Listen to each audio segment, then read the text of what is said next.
Hello, my friends. Thanks for joining us once again for Spiritism, a closer look. You are on Kardec Radio. I'm Luiz Lima here, broadcasting from Orlando. And tonight we're going to take a closer look at the groundwork of Spiritism, how it all began.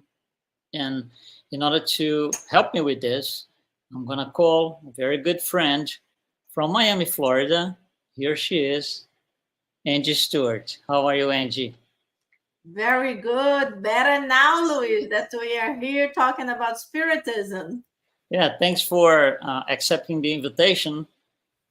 So, Yes. yeah, this is a very interesting topic, right? The groundwork of Spiritism, how this is, how it all began.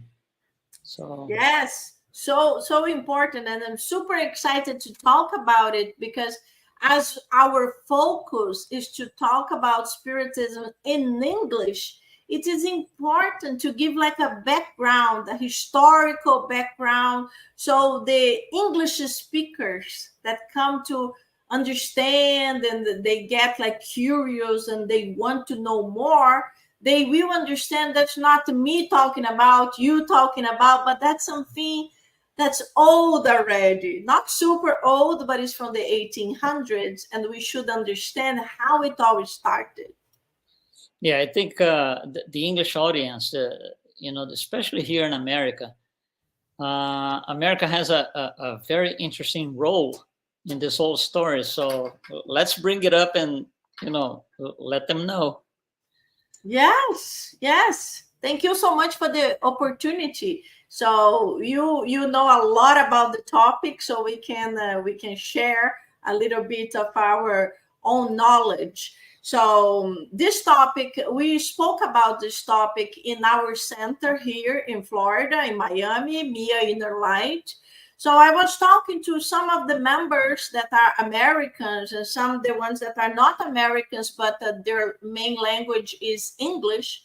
And then I was asking, but you understand this was born in the United States, and they were like, no, this is from Brazil. I'm like, no. No. So they didn't even mention it's from France with Kardec. They actually, this is from Brazil. And then I'm like, we need to study a little bit deeper to understand how it all started. So this is when we have to talk about the Fox sisters from New York State. So Yeah. not a lot of people know about it.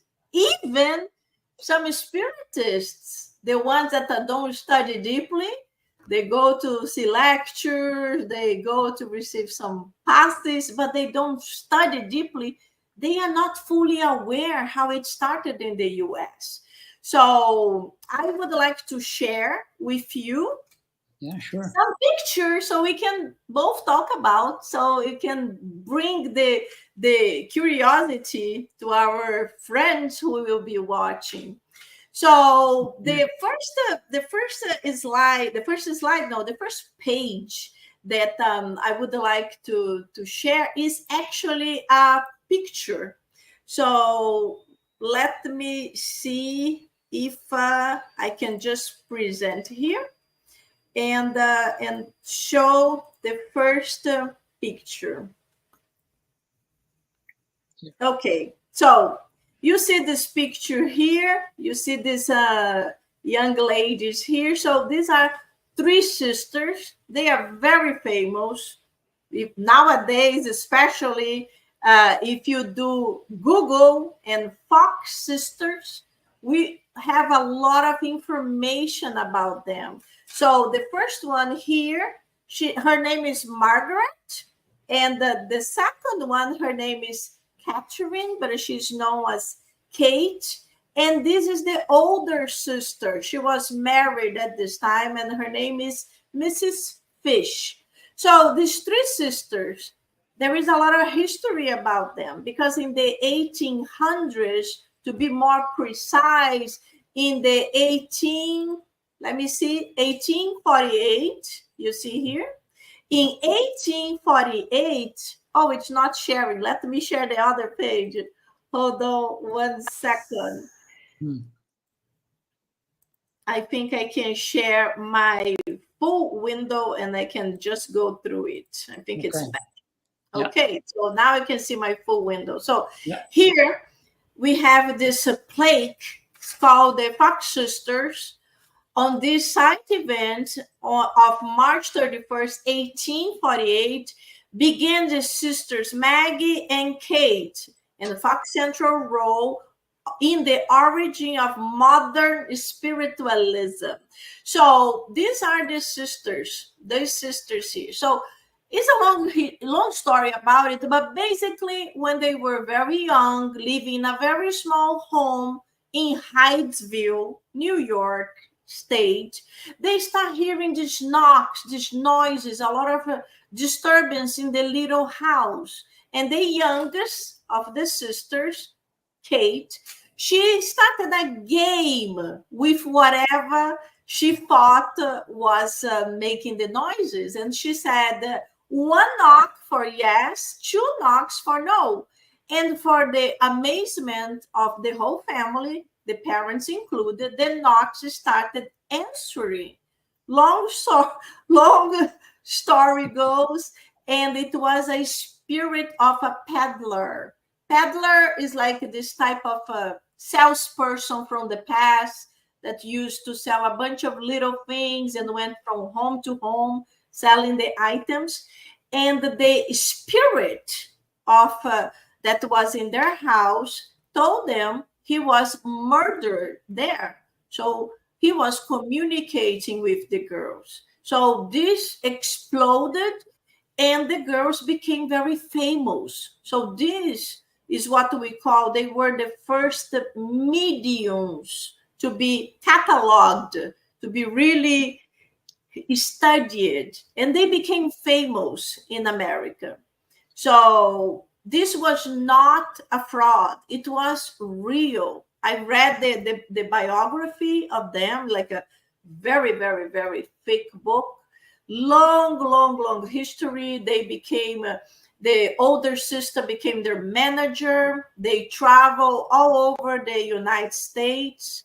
One of the presentations had 2,000 people. 2,000 people for the 1800s. It's a huge amount of people that were paying to see their presentation, their performance. That's when the problems started. Because yes, they were mediums. Yes, they were mediums. And yes, they communicated with the spirit. And the spirit even mentioned that their body was buried in the house. In the time they tried to find the body, they couldn't. And later on, digging deeper, they finally found his body hidden in a special location in the tiny little house. But anyway, so when they start becoming very famous and they start traveling and they start charging for tickets, that's when the problems started. Yeah. Because as we know, in Spiritism, mediumship should be for free, not to take advantage of any of our qualities, because there are mediums everywhere, in any religion, in any country, in any color. So unfortunately, they started charging, and as in the biography mentions, the younger sister, Kate, when she was there on stage with everybody looking, she whispered to her sister, and her sister told her, "What?" And she said, "I don't hear anything. I don't feel anything." So she was saying, "I don't feel a spirit's presence. What I'm going to do?" And then the sister said, "Fake it to make it." And that's when the problems started. Yeah. So they started faking. And in the time, it was really like a game, you know. And I'm going to get married. How many kids I will have? Is my boyfriend rich? These were the types of questions that the people wanted to know. And sometimes they also ask things about their past. And they start faking, but then because they start faking, they start making a lot of mistakes, and people started really not believing. And in one of the performances, Kate did not want to fake, so she said that she couldn't do it.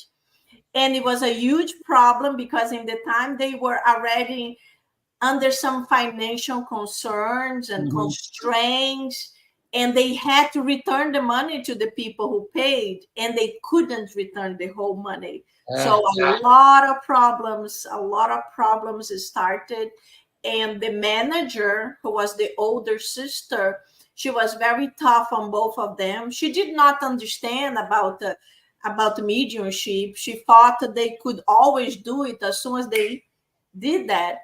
So in later times, they got older.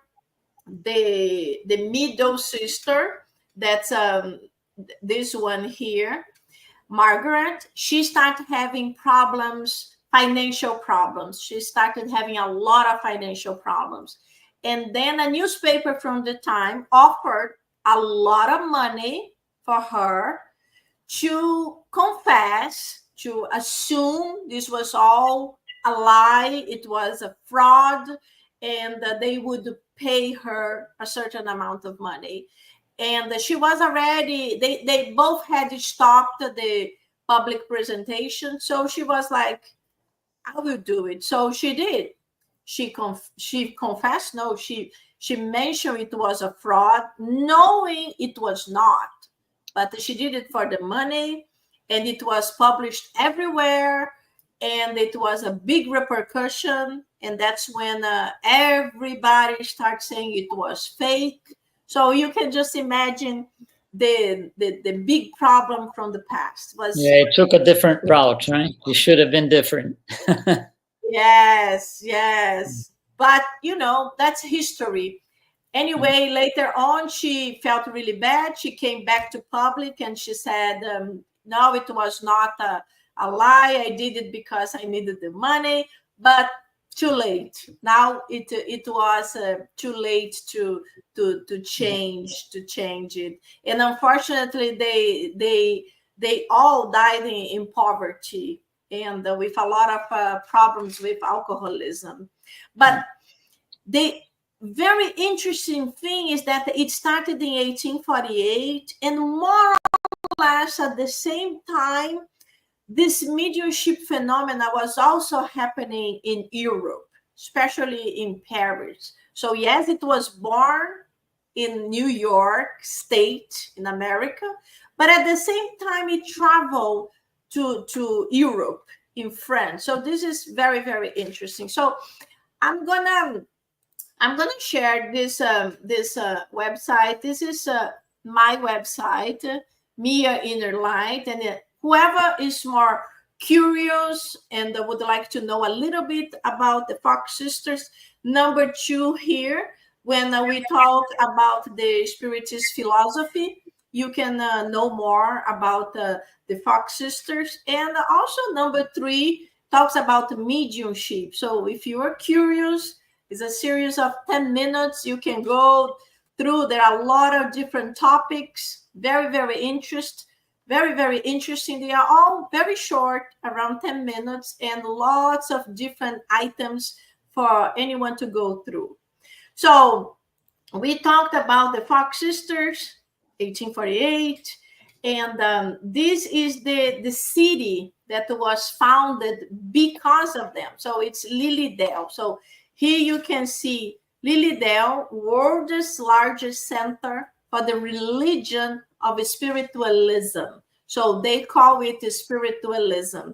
So you can go to the Lilydale website and a lot of information, a lot of historic backgrounds. But I just want to show you something that is very interesting because you see the little city is very cute. A lot of these little tiny houses most of them they are mediums who live there, but they are spiritists. So the philosophy is a little bit different. They believe the mediumship can be your job, so it's different from Spiritism, that everything should be free. And here you can see these pictures. This is a replica of the house of the Fox sisters, a tiny little house.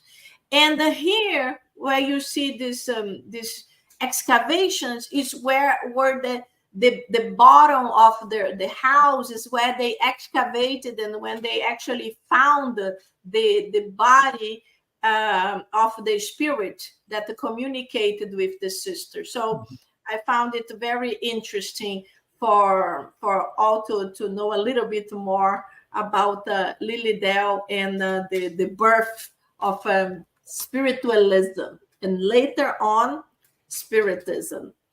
So yeah, a lot of people still go there to visit and check yes, it out. It's really interesting. Yeah.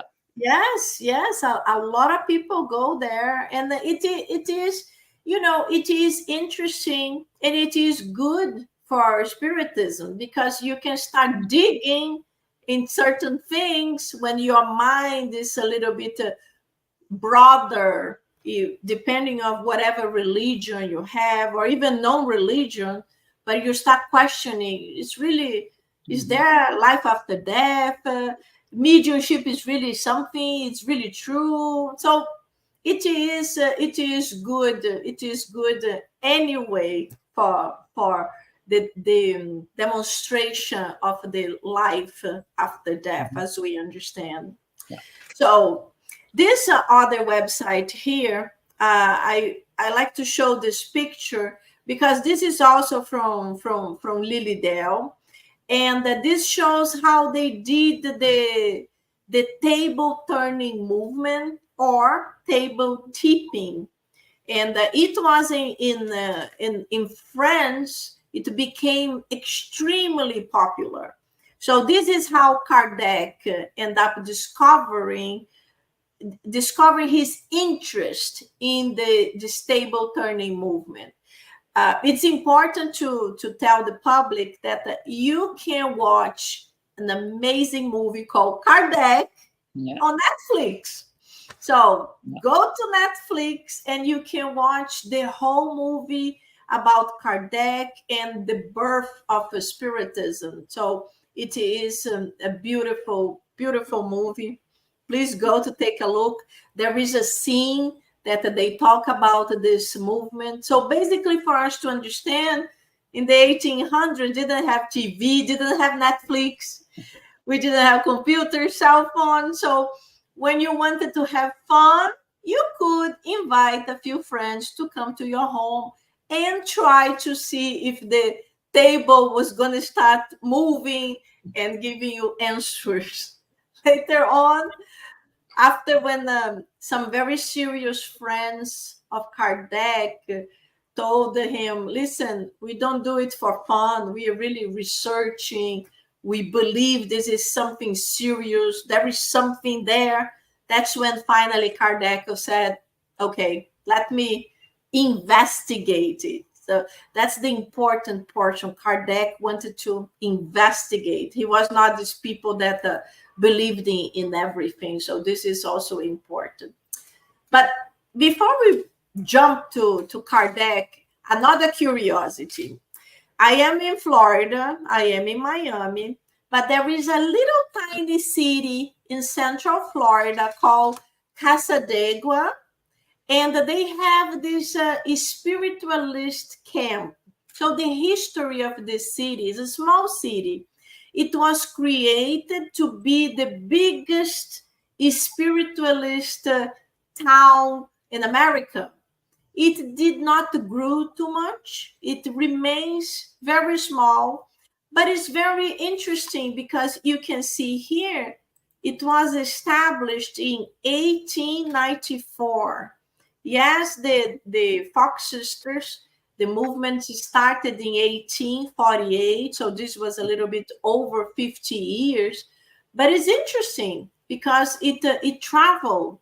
It traveled from New York to Florida, and it's still there. I visited not long ago.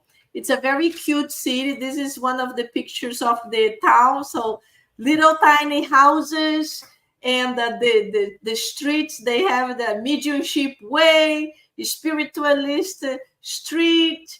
And when you go to the website, when you go to the bookstore, you can find books about Spiritism. You can find Kardec, and you can even find a few books from the spirit of Andre Louis that was through the mediumship of Chico Xavier. So this is very, very interesting and good to bring to our American public to know about.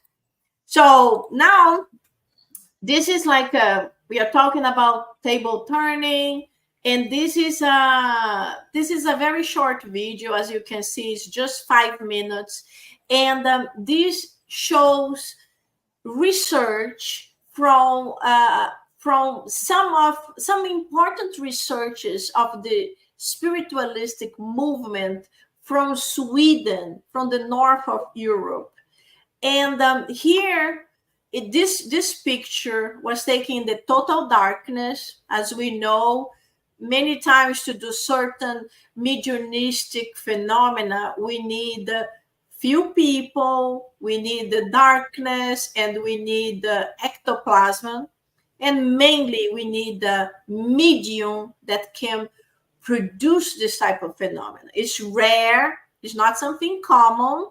Nowadays, we understand it's really rare and difficult because of all these items that are required. But just for you to understand, every person has a little piece of some kind of luminescent paper on their heads. And you can see also around the table, and you can see by the feet of the table. So whenever the people or the table moved, the photographer could see it moving and could snap a picture.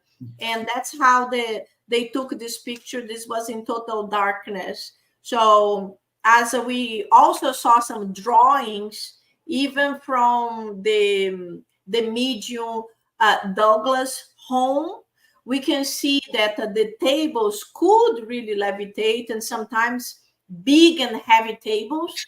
And people even went underneath the table to prove there was nothing holding it. Because, yes, as in the movie of Kardec was the one that went to investigate a theater to see if the phenomena was true, and he saw it was a hoax. So it's not everything that we saw in pictures were true, but some phenomena was true, and a lot of people took a lot of steps to really make sure there were no type of fraud involved. So this was one of these that there was no fraud. So this is good to help us to understand. And I'm sure the audience knows very well Allan Kardec. That's our codifier, the codifier of Spiritism. As some people in our center here, and Mia in the right, most of the people that come to our center, they are Americans, and they don't know much about the Spiritism. So they have a lot of questions. So it's good because many times they come interested in the mediumship phenomena. They come interested in understanding if there is really life after death, and they jump into studying the Spirit's book. So sometimes they are studying, but they don't really know much. And other day they were like, "Oh, but how did Kardec invent the Spiritism? That's so interesting." And I'm like, "Uh-oh, we need to study more." Yeah, that's always a basic question from a new audience, American especially. Exactly. So so important for us to explain that he did not invent it. That's why the movie was so good, because the movie does a wonderful job in explaining all the steps that they were taking and all the difficulties that Kardec faced in that time in France, where they connected religion with school, and it was so tough.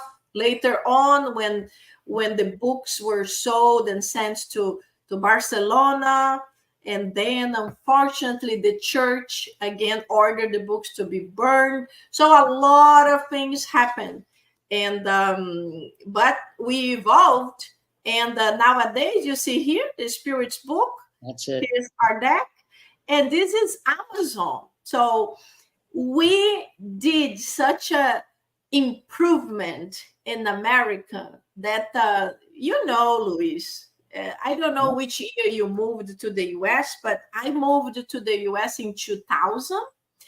And when I moved to the US, we barely had books in English. Yeah. Very few books of the codification that were translated by few friends in New York. We didn't have a lot, but it is a blessing that really quickly we started having a lot of translations, and we got the whole codification.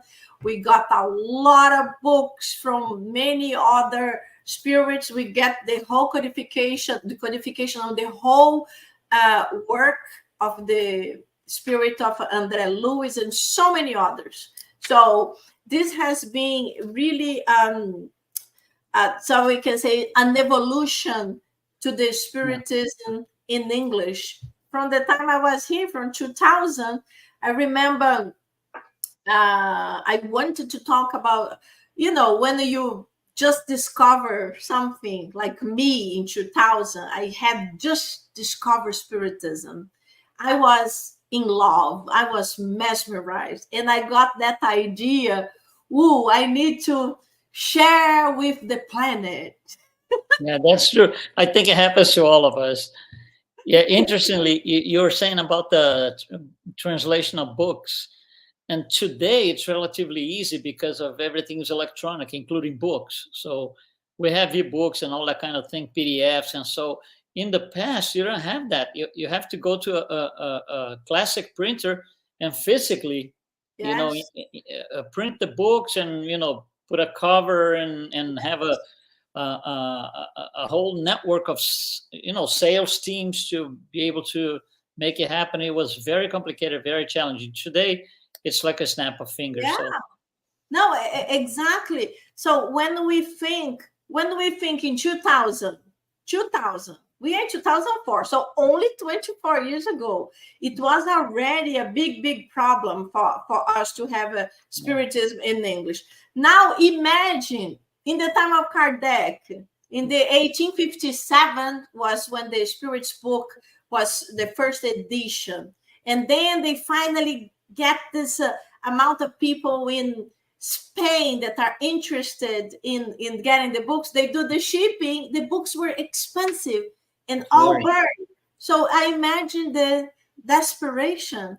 But later on, as the spirit of the truth told Kardec, don't worry, it's fine.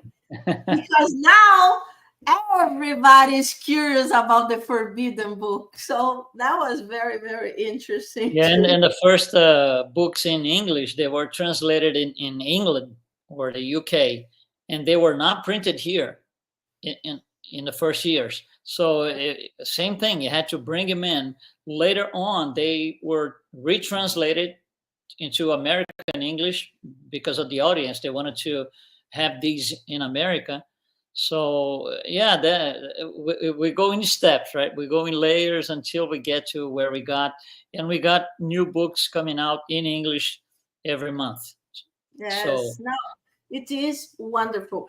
Just for us to understand also, not long ago in 2000, we didn't have Google. So I remember I met Spiritism in Brazil in 1999. And then in 2000, when I moved into America, I'm like, I need to know more about Spiritism. And then I didn't have a website, so I couldn't. How I'm gonna find Spiritists in America? I don't have a way of searching. So in that time, if you don't have the website, you couldn't get it. And very few Spiritist centers had websites. Very few websites to anything. Imagine Spiritism. So it's we are part of history. Yeah, it took time to form the structure here, the infrastructure for Spiritism to be easily or more easily, I would say, Yes. disseminated. Yes, but it's a And blessing. We are doing it. we're doing it. Angie, we are out of time. I want to thank you very much for this was absolutely excellent. You know, the history going through all the at least the main things that happened along the way. But it was very clear, very good. Thanks so much for sharing that with us. Thank you so much. Great opportunity. All the best. Thank you. And we are Spiritism, a closer look right here on Kardec Radio. We are going to be back next Wednesday. Don't forget, we do this every Wednesday at 7 p.m. Eastern Time. Thanks so much for participating with us, and just be well.